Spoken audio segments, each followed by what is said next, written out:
আপনাদের সবাইকে আমন্ত্রণ জানাচ্ছি আজকের প্রশ্নোত্তর পর্বে। আজ আপনাদের সঙ্গে রয়েছি আমি প্রিয়াঙ্কা বণিক। বরাবরের মতো আজও আমাদের মাঝে একজন বিশিষ্ট অতিথি রয়েছেন, আর আজ অতিথি হিসেবে আমাদের মাঝে আছেন এনসিপির যুগ্ম সদস্য সচিব অ্যাডভোকেট হুমায়রা নূর। অ্যাডভোকেট হুমায়রা নূর, কেমন আছেন? ভালো আছি, আপনি ভালো আছেন? ভালো আছি। আজকের অনুষ্ঠানে আপনাকে স্বাগত জানাচ্ছি। ধন্যবাদ। অ্যাডভোকেট হুমায়রা নূর, আমরা যদি 2024 সালের গণ অভ্যুত্থান দিয়ে আমাদের আজকের আলোচনাটা শুরু করি। একটা স্বপ্ন নিয়ে অভ্যুত্থানটি হয়েছিল এবং তারপর নতুন বাংলাদেশ গঠনের স্বপ্ন দেখে হাজার হাজার মানুষ পথে নেমে এসেছিলেন। এই 2026-এ দাঁড়িয়ে কি মনে হয়, আমাদের স্বপ্ন কি পূরণ হয়েছে?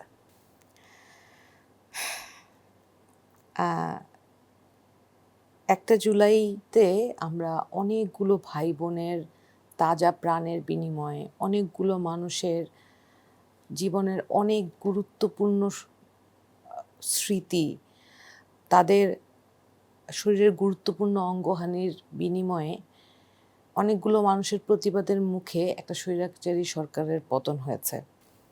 আমাদের অনেক ভাই বোন এমন আছেন, তারা কখনো নিজের পায়ে হয়তো হাঁটতে পারবেন না, নিজের হাতে হয়তো দু কলম লিখতে পারবেন না, নিজের চোখে দেখতে পারবেন না। অনেক মানুষ আছেন যারা পরিবারের সবচেয়ে গুরুত্বপূর্ণ সদস্যকে সারা জীবনের জন্য হারিয়ে ফেলেছেন। এই যে ত্যাগ, এটা শুধু একটা জুলাই না, দীর্ঘ 17 বছরের যে নিপীড়ন নিষ্পেষণ, সেইটার একটা আউটকাম মানুষ নিজেদের ইনভলভমেন্টের মধ্য দিয়ে তারা ফিরিয়ে দিয়েছে।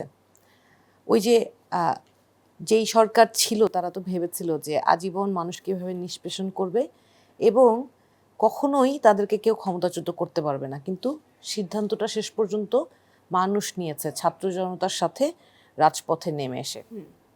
এই মানুষগুলোর যে অবদান, সেই দায়ের যেই ক্ষতিপূরণ বা তারা যেই আশা নিয়ে যেই এক দফার দাবিতে ফ্যাসিজম মুক্ত করার জন্য, যে রাষ্ট্র কাঠামো পরিবর্তনের জন্য 5ই আগস্ট 36শে জুলাই রাস্তায় নেমে এসেছিল, সেই বাস্তবায়ন করাটা এক নম্বরে প্রধান এবং প্রথম উদ্দেশ্য ছিল। ওই যে বলছিলাম, ওই 24শে জুলাইয়ের পর 25শে জুলাই গিয়েছে, আরেকটা জুলাই আসছে। আমরা আমাদের যেই প্রতিজ্ঞা, যে এক দফার যে বাস্তবায়নের যেই আকাঙ্ক্ষা নিয়ে রাজপথে নেমে এসেছিলাম, এত ত্যাগ করেছে যেই মানুষগুলো, সেই প্রতিজ্ঞাটা আদতে কতটুকু সফল হতে পেরেছি? আমার কাছে আপনি যে প্রশ্নটা করলেন যে হ্যাঁ, কতটুকু আমরা এগিয়েছি, আমার কাছে মনে হচ্ছে যে ওই যে আমরা বলি ইনকিলাব জিন্দাবাদ, সংগ্রাম চলবে, আমরা আমাদের সেই আন্দোলনটা ওই জুলাই এখনো চলমান আছে, সংগ্রাম এখনো চলছে। যে 2024 সালের গণঅভ্যুত্থান পরবর্তীতে নতুন বাংলাদেশ বিনির্মাণে এই যে অন্তর্বর্তীকালীন যে সরকার ছিল, সেই সরকারের সবচেয়ে বড় নীতিগত ভুলগুলো কি ছিল বলে আপনার মনে হয়? আচ্ছা, প্রথমত অন্তর্বর্তীকালীন সরকারের যে উপদেষ্টা মণ্ডলী ছিলেন, তাদেরকে আমরা সারা বাংলাদেশের সাধারণ মানুষ এবং জুলাই গণ অভ্যুত্থানের নেতৃত্ব দানকারী ছাত্র জনতা, তারা সহ রাজনৈতিক দলগুলো একসাথে বসেই কিন্তু এই উপদেষ্টা মণ্ডলীদেরকে দায়িত্ব দিয়েছিলেন। তারা কেউ কিন্তু কোনো রাজনৈতিক ব্যক্তিত্ব ছিলেন না। What was expected of them? We expected যে তারা রাজনৈতিকভাবে মোটিভেটেড হবে না, তারা সাধারণ মানুষের জন্য, মানুষের আশা আকাঙ্ক্ষা পূরণের জন্য, মানুষের দাবি দেওয়া পূরণের জন্য স্বার্থহীনভাবে কাজ করবেন এবং সংস্কারের পক্ষে মানুষের যেই এক দফা দাবির আদায়ের যেই এক্সপেকটেশনটা, সেইটা আগে ফুলফিল করবে। কিন্তু আমরা দেখলাম যে কিছু অরাজনৈতিক ব্যক্তি ক্ষমতা কাঠামোতে বসে তারা তাদের নিজ দায়িত্বটা ভুলে গেল। এটা আমার কাছে খুবই অ্যালার্মিং লাগলো যে ওনাদেরকে যে গুরুত্বপূর্ণ দায়িত্ব দেয়া হয়েছে, সেই দায়িত্বে তারা অটল থাকতে পারলো না। তাদের প্রথম দায়িত্ব ছিল সংস্কার বাস্তবায়ন করা, সংস্কারের যে প্রস্তাবনাগুলো, ওগুলো বাস্তবায়ন করার একটা সুনির্দিষ্ট ফ্রেমওয়ার্ক তৈরি করা। সেই ফ্রেমওয়ার্ক তারা একটা ফাইনালাইজ স্টেজে আসার আগেই অন্যান্য যে রাজনৈতিক দলগুলো আছে, যাদের কাছে দেশের সংস্কার, মানুষের মুক্তি, যেই ফ্যাসিবাদী কাঠামো থেকে মানুষের মুক্তির যে আকাঙ্ক্ষা, সেগুলো ম্যাটার করে না, তাদের কাছে ম্যাটার করে ক্ষমতা। সেই ক্ষমতালোভী যেই গোষ্ঠী আছে তাদের দাবির কাছে এই ইন্টারিম গভর্নমেন্ট তারা মাথা নত করে ফেললো এবং তড়িঘড়ি করে একটা নির্বাচনের তারিখ ঘোষণা করে দিল। ওই যে লন্ডন সফরের কথা মনে আছে? লন্ডন সফর থেকে ফিরে এসেই যেই আপনার তখন ঐক্যমত্য কমিশনেও কিন্তু একটা আলোচনা শেষ হয় নাই। সেই আলোচনাটার শেষ পর্যায়ে কখন ঠিক মতো শেষ হইতো, ধরেন একটা জুলাই সনদ সবাই একমত হইলো, কিন্তু জুলাই সনদটা কিভাবে বাস্তবায়িত হবে, এই যে স্ট্রাকচারাল যে রিফর্মসগুলো আমরা প্রপোজ করেছিলাম সেইটার একদম স্পষ্ট রূপরেখা কিন্তু জুলাই সনদেই উল্লেখ করা উচিত ছিল। সেইটা উল্লেখ না করে তারা যেইভাবে জুলাই সনদটা ফাইনালাইজ করলো এটা খুবই দুঃখজনক। এবং এর কারণেই আজকে এখন এই জায়গায় বসে আমরা যতগুলো সংকট ফেস করছি জাতিগতভাবে, এই সংকট কি রাজনৈতিকভাবে এনসিপি শুধু একা একা ফেস করছে? জাতিগতভাবে তো সমগ্র জাতি একটা উত্তরণের যেই সম্ভাবনা ছিল সেটা নষ্ট হওয়ার পথে আমরা হাঁটছি। এইটার চেয়ে দুঃখজনক তার কিছু নাই, এর দায়িত্ব ইন্টারিমকে নিতে হবে। বর্তমান সরকারের কথা যদি বলি, রাষ্ট্র সংস্কার বা এই যে প্রাতিষ্ঠানিক জবাবদিহিতা নিশ্চিতের ক্ষেত্রে বর্তমান সরকারের সংস্কার পরিধি বা অগ্রাধিকারের ক্ষেত্রগুলো কোনগুলো হওয়া উচিত? আচ্ছা, এই সরকার যখন নির্বাচন রাজনীতির মাঠে থেকে নির্বাচন চাচ্ছিলেন তখন বারবার দেশের যে সার্বিক আইন শৃঙ্খলা পরিস্থিতি, দেশের যে সার্বিক কাঠামোগত অবস্থান সেইটা নিয়ে তারা বারবার করেই একটাই কথা বলছিলেন যে নির্বাচিত সরকার আসলেই সব সমস্যার সমাধান নির্বাচিত সরকারের হাত ধরেই হবে। কিন্তু যখন সরকার গঠন করলো তখন তাদের হাতে যে কাঠামোগত পরিবর্তনের দায়িত্ব ছিল, যেই কাঠামোগত পরিবর্তনের মাধ্যমে সমস্ত প্রাতিষ্ঠানিক জায়গা থেকে একটা জবাবদিহিতামূলক একটা দায়িত্বশীল কাঠামো তৈরি হবে, সেই জায়গায় এসে তারা তাদের একেবারে কমিটমেন্টের জায়গা থেকে 360 ডিগ্রি অবস্থান পরিবর্তন করে ফেললো। তাদের কাছে আমরা এক্সপেক্ট করেছিলাম যে ইন্টারিম গভর্নমেন্টের যেই ভুলগুলো ছিল বা যেই অদক্ষতাগুলো ছিল সেইগুলো অন্তত তাদের হাত দিয়ে হবে না। আমি যদি একদম স্পেসিফিক্যালি কয়েকটা জায়গায় বলি, যে ধরেন ইন্টারিম গভর্নমেন্ট পুলিশ সংস্কারের, আইন শৃঙ্খলা বাহিনীর সংস্কারের যে প্রস্তাবনাগুলো নিয়ে আলোচনা, সেই আলোচনা তারা মাটি চাপা দিয়ে ফেলেছিল। এই আলোচনাটা খুব জরুরি ছিল না? নির্বাচন কমিশনের সংস্কার, পুলিশ প্রশাসনের সংস্কার, নারী অধিকার বিষয়, নারীদের বিষয় সংস্কারের যে আলোচনা, এই জরুরি আলোচনা বাতাসের মিলিয়ে গেল দেখেন। অথচ এই পুলিশ প্রশাসনের সংস্কারটা কত জরুরি ছিল কেন বলেন তো? আজকে একটা অভ্যুত্থানের সময় আমরা দেখলাম যেই পুলিশ যার কাছে বিপদে পড়লে আমি সবার আগে যাওয়ার কথা, সবার আগে আমার জীবনের নিরাপত্তা দেওয়ার কথা, যেই পুলিশ বাহিনীর, যে আইন শৃঙ্খলা বাহিনীর, তারাই অস্ত্র হাতে তুলে নিয়ে আমার ভাইদেরকে গুলি করে মেরে ফেললো, আমার ছোট ছোট শিশুদেরকে হেলিকপ্টার থেকে গুলি করে মেরে ফেললো। এইটা কি পুলিশ বাহিনীর কাছে আমরা আশা করেছিলাম? কেন হলো বলেন তো? কারণ এই পুলিশ বাহিনী জনগণকে সার্ভ করে নাই, সার্ভ করেছে সরকারকে। আপনার পুলিশ প্রশাসনের যদি কাঠামোগত জবাবদিহিতা এবং দায়িত্বশীলতার জায়গাটা যদি এমন হতো যে পুলিশ জনগণকে সার্ভ করবে, জনবান্ধব হবে, যেই প্রস্তাবনাটা এনসিপি দিয়েছে, সেই সংস্কারের জায়গা যেগুলো ছিল সেই জায়গাগুলো যদি ইন্টারিম গভর্নমেন্টের সময়ও আলাপটা শেষ হয়ে এই সংস্কার প্রস্তাবনাগুলোর মধ্যে ইনক্লুডেড হইতো, সেটাও কিন্তু আমরা দাবিটা তুলতে পারতাম যে আমরা কিন্তু এই বিষয়গুলো অ্যাগ্রিড ছিলাম। সেই আলোচনাটা কিন্তু শেষ হয় নাই। নির্বাচন কমিশন আপনি দেখেন, এই পর্যন্ত নির্বাচন কমিশন কয়টা, অন্ততপক্ষে 3টা নির্বাচন তারা আমিদামি নির্বাচন, রাতের নির্বাচন দিয়েছে। সেই নির্বাচন কমিশনের যে স্ট্রাকচার, সেই স্ট্রাকচারটাও কিন্তু পতিত স্বৈরাচারী সরকারের গড়ে দেয়া স্ট্রাকচার।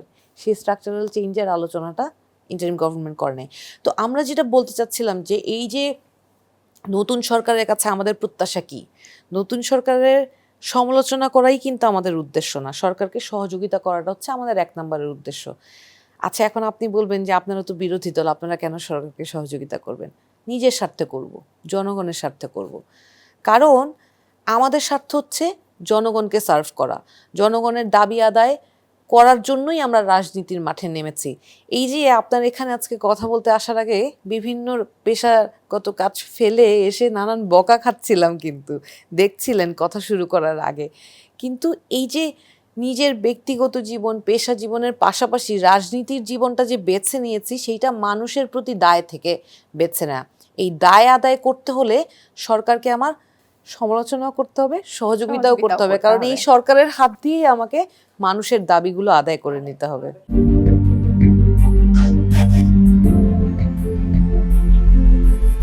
এনসিপি নতুন রাজনৈতিক দল এবং পাশাপাশি আপনাদের বেশ কিছু সদস্য, আপনারা রাজনীতিবিদরা যারা আছেন, সংসদেও প্রতিনিধিত্ব করার চেষ্টা করছেন, সংসদে উত্থাপন করছেন মানুষের দাবি, মানুষের মনের কথা, মানুষের মুখের কথা।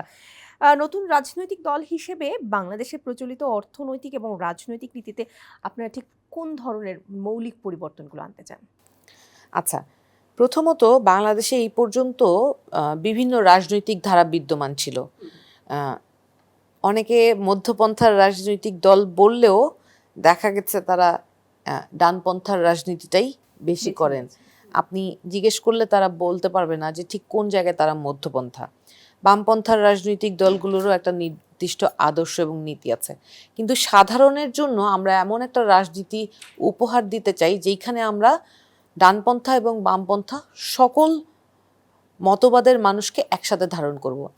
একটা ইন্টারেস্টিং জিনিস আমার কাছে মনে হয় যে কোনো সাধারণ মানুষকে, ধরেন আমিও যখন কিছুদিন আগে রাজনীতিটা করতাম না, আপনি যদি আমাকে জিজ্ঞেস করতেন যে ধরেন আপনি বিএনপি কেন সাপোর্ট করেন, বা আপনি বামপন্থার দলগুলোকে কেন সাপোর্ট করেন, আপনি গণসংহতি কেন সাপোর্ট করেন, হ্যাঁ, আমি কিন্তু হয়তো বামপন্থার যেই অংশটুকু আমি সাপোর্ট করতাম ওইটুকু হয়তো আমি বলতে পারতাম যে আমি সাম্যে বিশ্বাসী।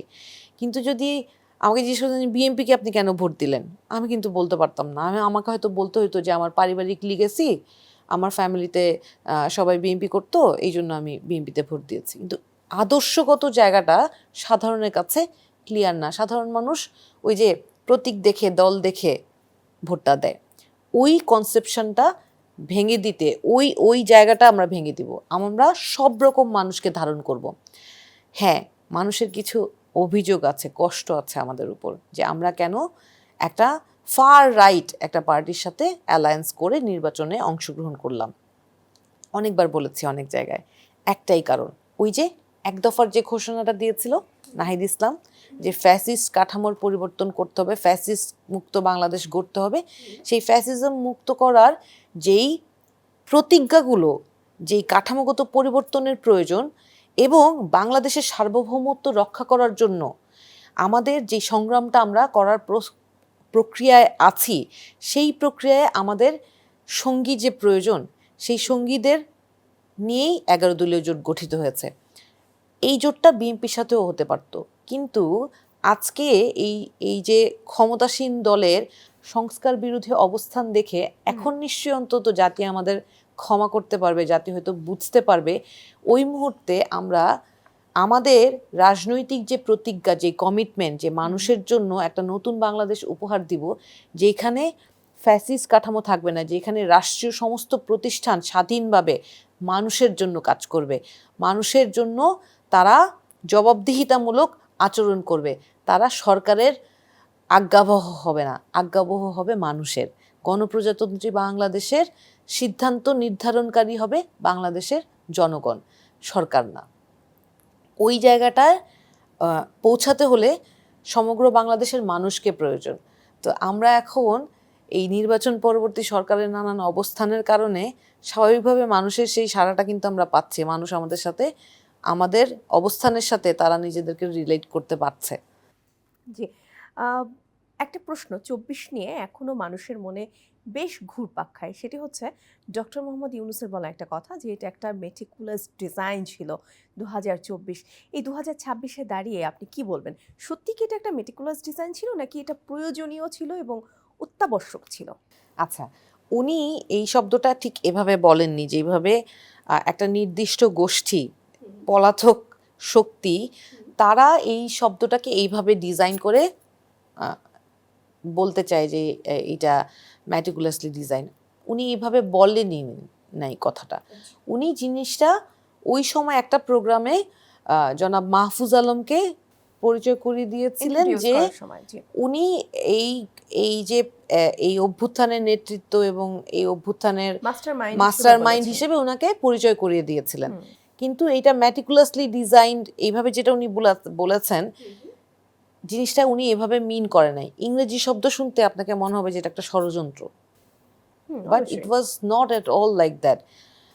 মাহফুজ আলম ওনার একটা ইন্টারভিউতে কিন্তু এই জিনিসটা ক্লিয়ার করেছেন যে একক কোনো মাহফুজ আলম ব্যক্তি মাহফুজ আলম বা কোনো গোষ্ঠীর কোনো একটা নির্দিষ্ট গ্রুপের প্ল্যানে এই অভ্যুত্থান হয় নাই। আপনি দেখেন এই পর্যন্ত কোটা আন্দোলন হয়েছে, নিরাপদ সড়ক আন্দোলন হয়েছে, ওই সময় কি সরকারের পতন হয়েছে? ওই সময় কি কোনো ষড়যন্ত্র কোনো কিছুতেই কি শেখ হাসিনা নিজের মসনদ থেকে নেমে গিয়েছে? ওই সময় কি এক দফার ঘোষণা এসেছে? প্রথমে তো 9 দফা এসেছিল। 9 দফার মধ্যেও সরকারের এই ফ্যাসিস্ট কাঠামো থেকে সরে যাওয়া, পতন ঘটানোর একটা প্রস্তাবনা ছিল, সেইটা কনসাইজ করে এক দফা এসেছে। কিন্তু এই প্রস্তাবনা কিন্তু আগে আসেনি। কখন আসতো বলেন তো? দীর্ঘদিনের নিপীড়ন সহ্য করার পর যখন একই দিনে 6 জন জুলাই মাসে হত্যাকাণ্ড ঘটলো, তাদের অপরাধটা কি ছিল বলেন তো? আবু সাইদ সহ যেই 6 জন একদিনে গুলিবিদ্ধ হয়ে মৃত্যুবরণ করলো, তাদের অপরাধটা কি ছিল? তাদের অপরাধ ছিল তারা এই বৈষম্যমূলক অ্যাপ্রোচ তারা আর চায় না। তারা নিজের মেধার ভিত্তিতে, নিজের চেষ্টার ভিত্তিতে, তার যতটুকু সক্ষমতা আছে সেই ভিত্তিতে নাগরিক হিসেবে নিজের সুষম বন্টন, রাষ্ট্রের যে অধিকার সেই অধিকারের সুষম বন্টন চেয়েছে। এর বাইরে তো তারা কিছু দাবি করে নাই বলেন। ওই মুহূর্তে তাদেরকে নৃশংসভাবে হত্যা করা হলো এবং তাদেরকে রাজাকারের নাতিপুতি বলে যখন আখ্যায়িত করা হলো, তখন কিন্তু ওইটা শুধু আর কোটা আন্দোলন থাকে নাই। ওই সময় সর্বসাধারণের মনে যে দাগ কেটেছিল, ওই আন্দোলন তখন রূপান্তরিত হয় এই সরকারের এই ভুল সিদ্ধান্ত, এই স্বৈরাচারী সিদ্ধান্ত, এই ফ্যাসিস্ট কাঠামো, নির্যাতন নিপীড়নের বিরুদ্ধে একটা গণ আন্দোলন, একটা গণ অভ্যুত্থানে রূপান্তরিত হয়। সর্বসাধারণ সেখানে অংশগ্রহণ করে। যেই মা কোনো দিন বাচ্চার স্কুলে যাওয়া আসা ছাড়া এর বাইরে হয়তো নিজের ডাক্তারের কাছে যেতে হলেও বসে থাকে যে হাজবেন্ড কবে সময় দিবে, ওই দিন সে অসুস্থ অবস্থায় ডাক্তার দেখাতে যাবে, সেই মাও ঘরে যা আছে ওটুকু খাবার, ওটুকু পানি নিয়ে বাচ্চাদের জন্য রাস্তায় নেমে এসেছে। যেই পর্দা করা মেয়েটাও কোনোদিন স্বাভাবিকভাবে মানুষের সাথে হয়তো কথাও বলে না, মানে ওই মেন্টালিটি হয়তো বিয়ার করে, সেই মেয়েটাও রাস্তায় নেমে স্লোগান দিয়েছে, রাস্তায় নেমে সে আন্দোলনে একেবারে সশরীরে অংশগ্রহণ করেছে। আপনার মনে আছে রোকেয়া হল থেকে শুরু করে সমস্ত হলের মেয়েরা ওই রাতে যে নেমে এসেছিল? আপনি এক্সপেক্ট করেছিলেন এটা কোনো প্ল্যানের পার্ট ছিল? ওই রাতে মেয়েদের হাতে কি ছিল?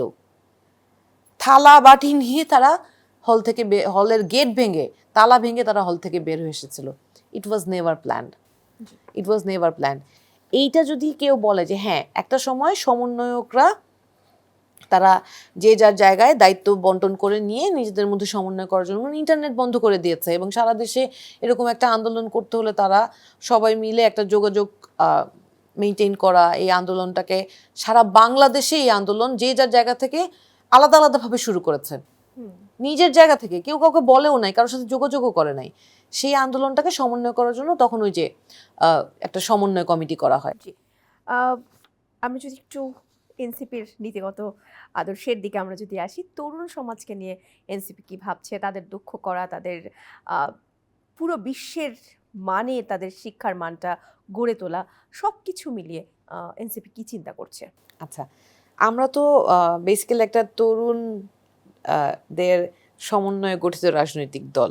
আমাদের নেতৃত্বস্থানীয় অবস্থানে যারা আছেন তারা বেশিরভাগই একেবারেই তরুণ, সদ্য তারা পড়াশোনা শেষ করে পেশা জীবনে ঢুকেছেন বা কেউ একজন ফুল টাইম রাজনীতি করছেন। বেশিরভাগ মানুষই আমাদের পেশাজীবী জীবনের পাশাপাশি রাজনৈতিক জীবনটা বেছে নিয়েছেন। তো এর আগে তারা ছাত্র অবস্থায় যখন ছিলেন তারা এই বিভিন্ন স্বৈরাচারী আচরণ এবং নানান অপরাজনীতির বিরুদ্ধে মানুষের অধিকারের পক্ষে লড়াই করে গিয়েছে। তো এই তরুণদের যে সমন্বয়ে গঠিত যে রাজনৈতিক দল, তাদের আসলে জবাবদিহিতা এবং তরুণদের সপক্ষে রাজনীতি করার চেষ্টাটাই সবচেয়ে বেশি। আমরা যেটা আমাদের ইশতেহারে বলেছিলাম যে আমরা তরুণদের জন্য আলাদা বাজেট রাখা, তরুণদের স্বনির্ভর করার জন্য সুনির্দিষ্টভাবে ট্রেনিং দেয়া, এই যে উন্নত প্রযুক্তি, সারা বিশ্ব কিন্তু এখন একটা রুমের মধ্যে, তাই না? আমরা কিন্তু এখন আর ওই যে প্লেন দিয়ে এক জায়গা থেকে আরেক জায়গায় যাব বলে কাজ করব সেই অবস্থা নাই। গ্লোবালাইজেশনের এই যুগে সব কর্মক্ষেত্র কিন্তু একটা রুমের মধ্যে আবদ্ধ, তাই না? তো ওই জায়গায় তাদেরকে উন্নত প্রযুক্তির সাথে ট্রেন করা, তাদের কর্মসংস্থানের ব্যবস্থা করা, এই সমস্ত জিনিস নিয়ে কিন্তু আমরা আমাদের প্রস্তাবনা সাজিয়েছিলাম। আপনি সেদিন যদি খেয়াল করেন, আমাদের এমপি নুসরাত তাবাসসুম উনি ওনার প্রথম বক্তব্যে তরুণদের জন্য এই সরকারের প্রস্তাবনা কি এবং কি হওয়া উচিত সেটা নিয়ে স্পষ্টভাবে উনি বলেছেন যে এই বাংলাদেশে উনি তরুণদের প্রতিনিধিত্ব করছেন এবং এই তরুণদের যারা এখনও কাজ পাচ্ছে না তাদের জন্য সরকার যেন একটা নির্দিষ্ট ট্রেনিং, ভাতা এগুলোর ব্যবস্থা করে, তারা যেন নানান রকম ট্রেনিং নিয়ে এবং কাজের সুযোগ তৈরি করে দেয়, এটা নিয়ে উনি কিন্তু বলেছেন। এবং আমরা এটা নিয়ে বারবারই বলছি, আমরা চেষ্টাও করছি, দলের মধ্যেও আমাদের বিভিন্ন উইং কাজ করে। যেমন আজকেও এসএমই উইং একটা উইং আছে আমাদের, যারা এন্টারপ্রেনিয়র্স আছে তাদেরকে নানান রকম প্রশিক্ষণ দেয়া, যেই কাজে আগ্রহ বা এক্সপার্টাইজ আছে সেই হিসেবে তাদেরকে প্রশিক্ষণ দেয় এবং তাদের কর্মক্ষম করে তোলার জন্য আমরা যার জায়গা থেকে কাজ করছি। এবং স্পেসিফিক্যালি আমরা নারীদের কর্মক্ষম করে তোলার ব্যাপারটা নিয়ে আমরা বেশি গুরুত্ব দিচ্ছি, কারণ এই দেশে 51% নারী, সুতরাং নারী যতক্ষণ না স্বনির্ভর হবে ততক্ষণ বাংলাদেশ দাঁড়াবে না।